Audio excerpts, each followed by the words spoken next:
Un fan qui suivait l'émission nous a dit hier que ce même ministre est allé une fois à Newbel. Les détenus là-bas lui disaient que les conditions de vie en milieu carcéral sont particulièrement infernales. Il leur a répondu que les prisons n'ont pas vocation à être des hôtels 5 étoiles. Vous comprenez que... Mais enfin, il dit ça. C'est ce qu'un fan nous a rappelé hier. Est-ce que ce n'est pas du sabotage? Je ne sais pas, je l'ignore, mais si c'est avéré, vous voyez que... Mais si c'est avéré, c'est grave. Tout est permis dans ce pays comme ça. Tout est possible. Souvent que ce que vous avez fait aux gens lors de votre ascension... Non. Les gens n'aiment pas la citation là. Au moment de votre... Les gens n'aiment pas la citation là. Honnêtement, et c'est personnel, je n'ai aucune compassion envers le ministre Marafa. Oh là là. Il a contribué avec ses anciens collaborateurs à détruire le Cameroun. Il a contribué à... Mais il a fait 12 ans de prison. C'est pas moi qui décide de combien le karma dure. C'est pas moi qui décide. Ouais, tu parles en tant que juriste. C'est pas moi qui décide combien le karma dure. Donc ça durera autant que ça Même durera. s'il a péché, il a déjà quand même fait 12 ans. C'est pas moi qui décide, honnêtement. Je n'ai pas de compassion. Je ne souhaite pas qu'il souffre. Je souhaite que la vie lui rende ce qu'elle peut lui rendre. En tant que juriste... Pierre Bleriot, pour parler donc comme Bernardo, qui veut être juriste dans l'âme, il a raison. Prenons donc d'autres précédents. Hein. On a vu donc certains hauts commis de l'État qui étaient incarcérés et qui ont fait comprendre qu'ils étaient mourants. On va citer certains. Hein. L'ancien chef ministre, premier ministre, chef du gouvernement, Chief Inoni Ephraim, il a dit qu'il était mourant et qu'il devait aller se soigner. Chief Inoni est parti. Ça fait il y a des années. Je ne sais pas s'il continue à se soigner. Chief Inoni n'est plus jamais rentré. On a eu un monsieur qui s'appelle Yves Michel Focho. Il a également dit qu'il était mourant et qu'il devait absolument aller se soigner. S'il faisait encore 48 heures, il allait crever. Le président de la République a eu de la compassion. On a demandé que Yves Michel aille se faire soigner. Yves Michel, aux dernières nouvelles, n'est jamais rentré. On a connu un autre ministre, et c'est même d'autres l'appelaient Lazare, et d'autres disaient qu'il n'y avait pas Lazare, c'est pas important. Et c'est même ancien ministre des Finances.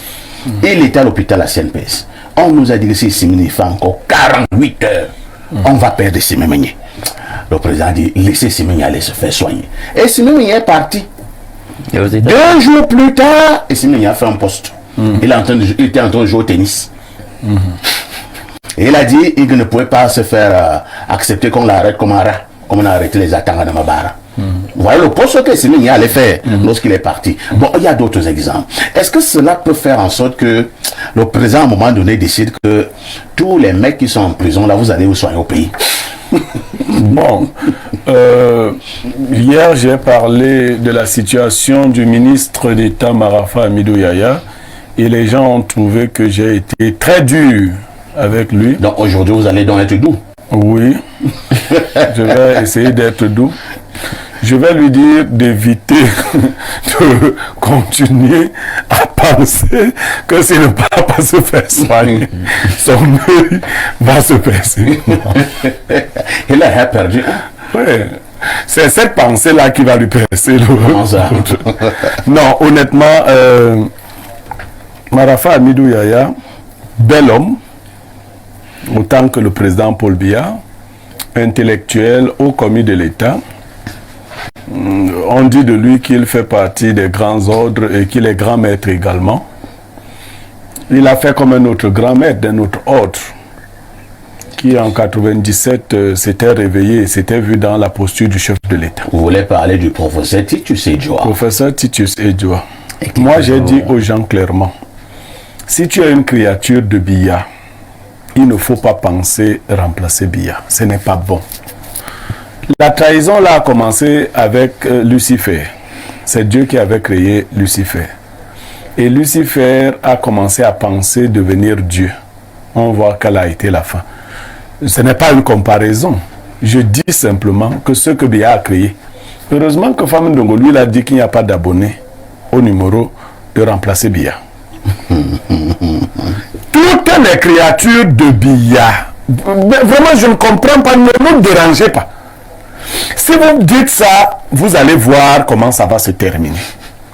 Et la chance que le monsieur, lui, là, c'est qu'il vit très longtemps. Donc ceux qui sont en prison là, je ne sais pas pour combien de temps vous en avez encore.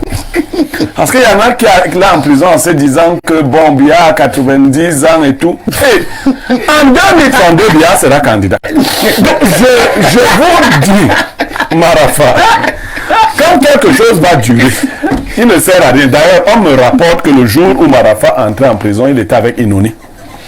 La communauté du Grand Nord qui est en prison, les gens sont venus accueillir Marafa. Il est au 7, quoi. Oui, lui, il est au 7. Oui. Quand on est allé l'accueillir... On l'avait d'abord mené à Kondengui. Quand on est venu l'accueillir, il a chaleureusement salué les gens. Quant à Tif Inoni, qui ne s'était pas comporté comme un chef, il s'est mis à pleurer. C'est Marafa qui donnait les conseils à Inoni de ne pas pleurer, que ça allait durer. Que ça ne sert à rien. Et connaissant le cœur de Biya, que vraiment, lui, il ne sait... Moi, tout ce que vous dites là, il a eu la compassion, non. Biya est froid. Ceux qu'il a voulu faire partie, il les a fait partie pour des raisons qui lui sont propres. Et non, il n'avouait pas. Mais c'était son cousin Mendoza mourait, on voyait. Tout le monde voit. On voyait. Donc si c'était un type qui a la compassion, il allait dire que non, même à la dernière minute, qu'il meurt au moins étant de l'autre côté, qu'on ramène le corps. Quand Biya veut t'évacuer, on t'évacue. Je connais un proche de Biya, il est une des 3-4 personnalités qui demande l'évacuation depuis Biya. Il lui a dit que c'est ici, que tu restes ici. Tu bois le bilibili, tu dis que tu veux être évacué. Tu ne seras pas évacué. Quand le bilibili te monte à la tête, tu écris que tu veux l'évacuation sanitaire. Il n'y a pas d'évacuation sanitaire. Donc, Marafa, j'ai lu ça, les tensions oculaires et tout ça. Il réfléchit trop. C'est ça qui lui donne la tension oculaire. Faut qu'il comprenne dans quoi il est.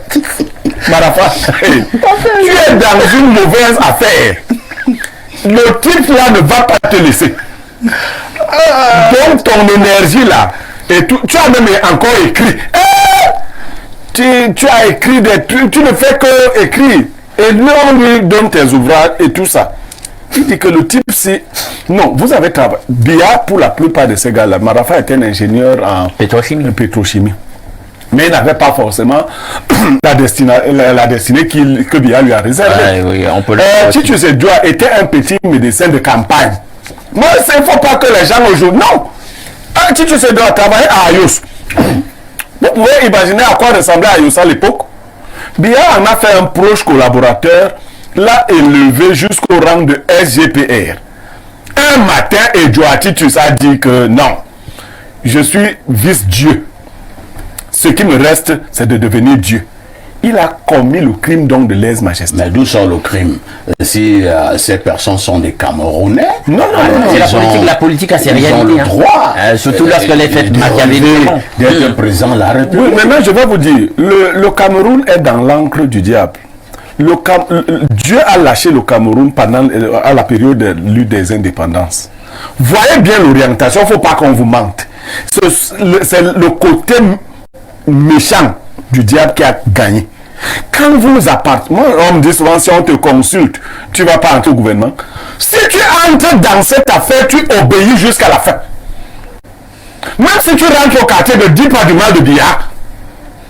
C'est le même chose dans l'air. D'ailleurs, vous verrez, tout le monde qui rentre même au quartier continue de dire du bien en attendant d'être un jour rappelé au niveau du Saint Graal. Mais si tu vas même au quartier, tu commences à dire que quand j'étais là-bas, un dossier va aller te prendre. Alors que tu étais en paix, ça va te ramener. Et c'est pour cela que quand on a créé le TCS, les gens n'ont pas compris. On disait que c'est le tribunal criminel spécial. Mais si on vous donne l'explication mystique de TCS, vous serez étonné. Ah bon? Ça recherche spécialement certaines personnes. Donc ce n'est pas une juridiction normale comme les nôtres. C'est que si tu as les intentions dirigées vers une certaine sphère, tu vas finir là-bas. Et quand tu vas finir là-bas, on dit que le dossier, j'ai entendu Alain Drou dire que l'ONU n'a pas trouvé les organismes. Quel organisme? Donc, Marafa, oui, vraiment, je vais chuter. Concentre-toi. Ce que tu peux prendre comme médicament ici au Cameroun, tu prends. Si il est dit que pour payer pour tout ce que tu as fait dans ta vie, tu vas perdre tes 2 yeux. Tu te soumets à la loi de la nature. Dans ta prochaine réincarnation, tu auras tes 2 yeux. Mais pour cette incarnation-ci, il n'y a qu'une seule possibilité. Et tu la connais, je la connais. Pierre Blériot-Niémec, pour l'heure, il y a encore plusieurs hauts commis de l'État qui sont en prison au Cameroun. Des premiers ministres chefs du gouvernement, des secrétaires généraux à la présidence de la République, sans compter les ministres et autres assimilés, les directeurs d'administration centrale, anciens directeurs généraux de sociétés, et j'en oublie certainement. Ils sont là-bas. Maintenant, quand vous voyez ceux qui sont maintenant au pouvoir, qui occupent déjà ces postes-là, leur manière de fonctionner, avez-vous l'impression qu'ils ont tiré les leçons? Non. La compagnie des méchants ne tire pas des leçons de vertu.